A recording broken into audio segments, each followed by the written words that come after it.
دیکھو اللہ تمہیں یہاں تک اس لیے نہیں لایا تاکہ تم مایوس ہو کر ہمت ہار جاؤ۔ تمہیں کیا لگتا ہے کہ تم آج جہاں ہو وہاں بے وجہ ہو؟ تم خود یہاں تک نہیں پہنچے ہو بلکہ تمہیں یہاں تک لایا گیا ہے۔ تم نے بے شمار تکلیفیں آج اس مقام تک پہنچنے کے لیے برداشت کی ہیں۔ اتنا سفر طے کر لینے کے بعد آج جب منزل تمہارے سامنے کھڑی ہے تو تم کیوں ہار گئے ہو؟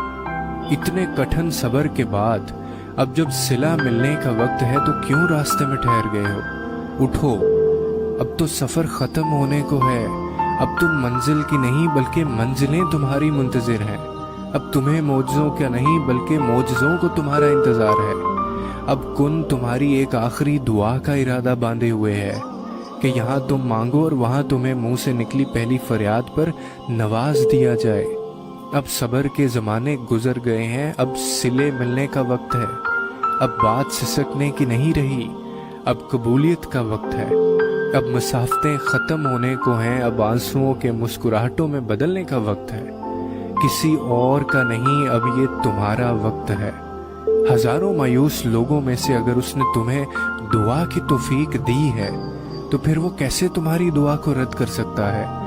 جس نے دعا کا حکم دیا ہے اس نے قبولیت کا بھی تو وعدہ کر رکھا ہے۔ تو پھر اس دل کو منا لو یقین پہ اور اس کو اپنی رضا میں راضی کر لو۔ اگر اس نے راضی نہ ہونا ہوتا تو وہ تمہیں کبھی بھی منانے کا اشارہ نہ دیتا، اور وہ یقیناً تمہیں وہ سب دینے والا ہے جس کے لیے تم راتوں کو اٹھ اٹھ کر رویا کرتے تھے۔